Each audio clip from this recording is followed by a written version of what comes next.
Chelsea crushed Barcelona 3-0. The team showed insane pressing and complete control of the game. Want to see how they did it? Liverpool is going through tough times. The team is struggling, fans are frustrated, and the manager is under pressure.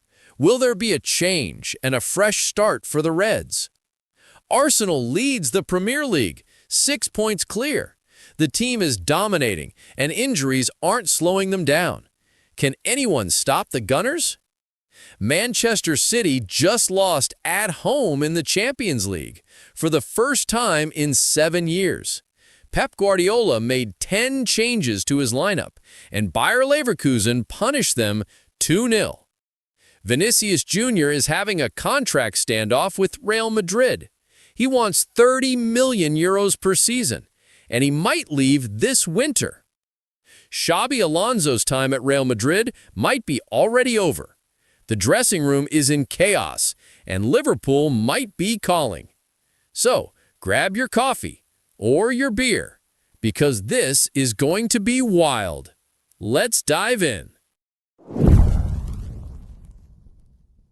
Chelsea finally faced Barcelona. And you know what? These matchups always become iconic.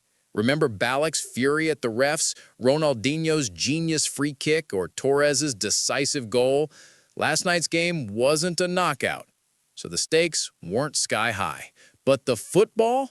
Absolutely top tier. Hansi Flick went cautious with Lewandowski up front. The Polish striker is in fantastic form, forcing Barcelona to play more carefully and thoughtfully. That decision looked spot on. But the start of Ronald Araujo? Honestly, I was skeptical. The Uruguayan is way too light for Chelsea's high press, and he didn't deliver. He struggled immediately. From the first minute, Chelsea grabbed the initiative. The pace was insane, and even Barcelona, used to charging forward, wasn't ready. Chelsea's personal play was perfect. Enzo Maresca covered everything, while James and Caicedo shredded Barcelona's midfield. Caicedo was like a second Conte, physically strong, cleaning up, covering the flank, and creating space for Maresca. Right-winger Williams scored a stunning goal, weaving past defenders and hitting the top corner. But it wasn't just the goal. His passing, dribbling, and courage to take the game on himself made him one of the standout players. Young Brazilian Estevão also impressed. Active, fast, creative, a true Champions League talent. Araujo got a red in the first half, and from that moment, it was clear. Chelsea controlled the game start to finish. 3-0 at Stamford Bridge. Barcelona simply couldn't cope. Chelsea proved even top European clubs can be put on the ropes. What's fascinating? The team blends experience and youth perfectly. Veterans set the pace, young talents like Estevão and Willian create moments. Barcelona can only watch and learn. So here's the question for you. Can anyone stop Chelsea this season? Is this the beginning of a massive Champions League run for the Blues? Drop your thoughts in the comments and subscribe to the channel so you never miss the hottest football updates. All right, let's talk about what happened at the Etihad. Manchester City, Pep Guardiola's team, one of the best in the world, lost at home in the Champions League for the first time since 2018. And who beat them? Bayer Leverkusen, 2-0. But here's the thing. This was Pep's 100th Champions League match with City, his 100th. And he decided to rotate 10 players. Haaland, on the bench. Foden, bench. Diaz, bench. He fielded a Carabao Cup squad in the Champions League, and Leverkusen made him pay. 23rd minute, Grimaldo scores from distance, 1-0. 54th minute, Schick heads it in after a defensive mistake, 2-0. Haaland came on later, had 3 chances, missed them all. After the match, Pep admitted, maybe 10 changes were too many. Yeah, Pep, too many. City are now 6th in the Champions League table, and their next match, Real Madrid, at the Bernabeu. Good luck. Liverpool have dropped all the way down to 11th place in the Premier League, and the fall may not stop there. If Arne Slot can't restore balance and get his key players back in form, this season could slip out of control. Slot hoped that Ibrahima Konaté's downturn was temporary. He kept starting him again and again, waiting for the old Konaté to return. But it never happened. The mistakes only grew, and the defense kept breaking apart. Eventually, Slot's patience ran out. According to Paul Joyce from The Times, Liverpool are preparing to start Joe Gomez alongside Virgil van Dijk in the match against PSV. Insiders say Slot was furious after Saturday's performance, and Konaté wasn't the only player he was unhappy with. The problems continue up front.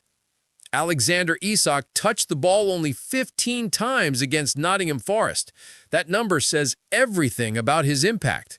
Meanwhile, Hugo Ekitike looks sharper, more active, and far more connected with the team.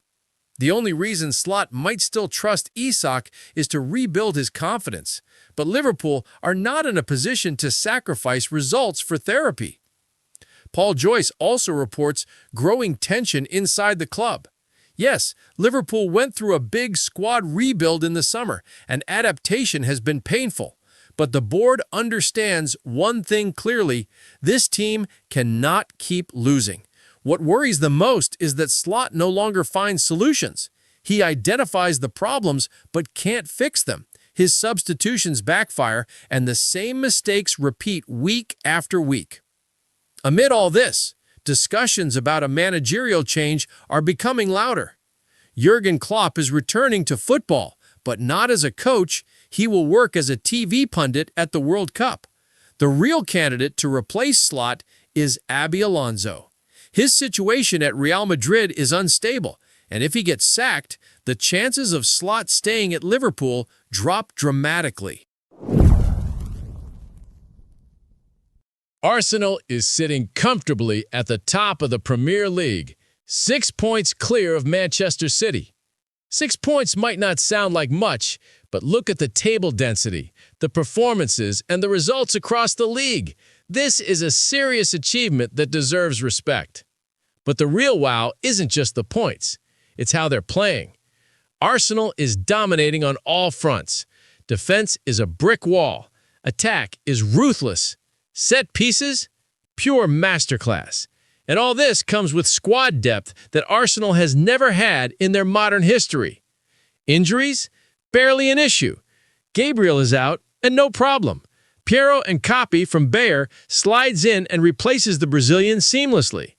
The team has already adapted to playing without Martin Odegaard and even Bukayo, and it barely affects their results. Stability like this in the Premier League? Extremely rare. The supercomputer gives Arsenal a 76% chance to win the title.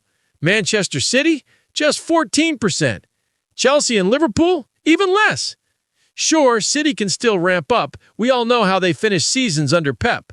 But for Arsenal to lose the title, they'd have to start bottling it big time. And right now, no signs of that happening. Winning the London Derby has boosted confidence even more. The squad is balanced, results are consistent, and injuries don't slow them down. Early in the season, Liverpool picked up points, but they didn't look unbeatable. Last year's title? More a slip-up from rivals than genius from Arsenal. The Gunners have everything to become champions this season, from squad depth to tactical discipline. Every match shows they're not afraid of challenges and ready to dominate until the last game of the season. So, what do you think? Can anyone really stop Arsenal this season? Can Manchester City pull off a miracle? Drop your predictions in the comments and make sure to subscribe for the hottest Premier League updates. Let's start with the money, because in modern football, it's always about the money. The Athletic, a source that rarely misses, dropped a bombshell today. Negotiations between Real Madrid and Vinicius Junior have hit a brick wall. Dead end. Here is the deal. Florentino Perez offered Vini a new contract worth 20 million euros per season. A lot of money for us mortals, sure, but for a Ballon d'Or contender? Vini looked at the offer and reportedly said, no thanks. His counteroffer? 30 million euros. Now let's put that number into historical context. 30 is exactly what Cristiano Ronaldo earned at his absolute peak in Madrid.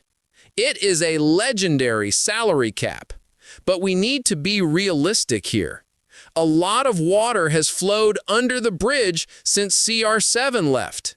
Inflation, oil money, the Premier League TV deals. 30 million back then was astronomical. 30 million today for a top 3 player in the world?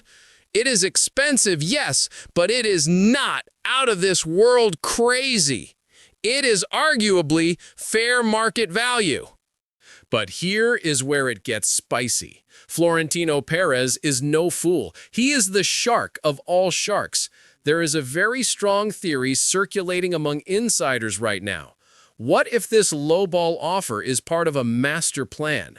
Perez knows Vini's contract is running down. He knows Real is in a weak negotiating position. But what if he wants to sell? Think about it. By offering 20 million, knowing Vini will reject it, Perez creates a narrative. He can tell the fans, look, we tried. We offered him a fortune. But no player is bigger than the club. This paints Vini as the greedy villain and allows Real to sell him without riots in the streets. It is a classic Machiavellian move. And make no mistake, the sharks are circling. Journalist Ekrem Konor reports that Vinicius could leave as early as this winter. Not summer, winter. Manchester City and Chelsea are already preparing their war chests. The fight for his signature will likely be between these two Premier League giants. Konor didn't give specific details on the bid, but let's look at the math. Vini's market value is around 150 million euros. Given his expiring contract and the urgency of the situation, Real Madrid would likely accept a market price offer. Getting 150 million now is better than losing him for free later. Sure, Saudi Arabia is always there. They would probably offer 250 million for the transfer and another 250 million in salary. But let's be serious. Vinicius is in his prime. He wants Champions Leagues, not semi-retirement in the desert. His opinion will be the deciding factor. But why is he so eager to leave? Is it really just about the $10 million difference in salary? Or is there something else pushing him out the door? This brings us to the second part of our double feature. Usually, when a superstar wants to leave, it's about money. But in this case, the money might just be an excuse. There is a growing belief that Vini is looking for an exit strategy because he simply cannot stand the current regime. He isn't running towards the Premier League money. He is running away from the tactical disaster currently unfolding at the Bernabeu. This brings us to the man in the dugout, Xabi Alonso. This news is hitting like a lightning bolt. Reports are suggesting that Alonso could leave Real Madrid. And not just leave, he is reportedly ready to replace Arne Slot at Liverpool immediately. Yes, you heard that right. The media is already painting this picture. Some are even whispering the name Zinedine Zidane again. Why? Because Zizou is the ultimate peacemaker. He is the only one who can walk into a toxic dressing room and fix the vibes instantly. This brings us to the man in the dugout, Xabi Alonso. This news is hitting like a lightning bolt. Reports are suggesting that Alonso could leave Real Madrid. And not just leave, he is reportedly ready to replace Arne Slot at Liverpool immediately. Yes, you heard that right. The media is already painting this picture. Some are even whispering the name Zinedine Zidane again. Why? Because Zizou is the ultimate peacemaker. He is the only one who can walk into a toxic dressing room and fix the vibes instantly. And let's be honest, the vibes under Alonso are terrible. It is not necessarily that the team is losing every game, it's that the team looks lost. Xabi came from Bayer Leverkusen with a very specific philosophy. One for all for one. Total equality. The system is the star. That worked perfectly in Leverkusen with young, hungry players like Wirtz. But trying to force that mentality onto the Galacticos? Trying to bend Vinicius, Mbappe, and Valverde into a rigid system? It is backfiring spectacularly. We are seeing reports of disagreements with Rodrigo, tension with Fede Valverde, and a general confusion among the squad. The players don't understand what he wants. Let's talk tactics for a second. I am very worried about how Real Madrid is playing. There is no improvement. In the last match, Alonso played 3 center backs again. Why? This is Real Madrid, not a Bundesliga underdog. And the decision to play Fran Garcia on the wing, that was a shocker. Journalist Rodriguez put it perfectly. The defenders are playing like children. The team looks flat. Some players are completely out of the game. Alonso is starting to remind everyone of Rafa Benitez, or worse, Julen Lopetegui. And we all know how dangerous that comparison is in Madrid. Benitez tried to teach Modric how to pass. He was fired. Alonso is trying to teach Vini how to be a system player. It's not working. He is trying to rebuild something that didn't need rebuilding. Carlo Ancelotti left a foundation based on individual brilliance and freedom. Vini and Mbappe were just starting to find their chemistry last season. Then Xabi comes in and overcomplicates everything. Why fix it if it wasn't broken? Maybe he believed in his own hype a little too much. That unbeaten season with Leverkusen was incredible, historical even. But maybe it was the exception, not the rule. If you send him back to Leverkusen now, without Wirtz in God mode, could he repeat it? Probably not. Real Madrid seems to be too big of a bite for him to chew. And now the Liverpool rumors make sense. If he leaves, he avoids the humiliation of being sacked. But would he actually help Liverpool? Arne Slot is having his own issues clearly, but does Liverpool need a manager who is currently failing to manage big egos? If Xabi goes to Anfield, maybe he has the guts to bench Salah. But right now, his methods seem more destructive than constructive. It is a mess, folks. A tactical, financial, and emotional mess. So here is the situation. Real Madrid is at a crossroads. They might lose their biggest star Vinicius for $150 million, and they might lose their manager Xabi Alonso to Liverpool. Is this a total collapse, or is it a necessary cleansing? Maybe Perez wants the cash to build a new team. Maybe bringing Zidane back is the only way to save the season. What do you think? Is Vini worth $30 million a year? And was hiring Xabi Alonso a mistake from the start? Let me know in the comments below. I read them all. Don't forget to smash that like button and subscribe. This is Top League, bringing you the truth behind the headlines. See you in the next one.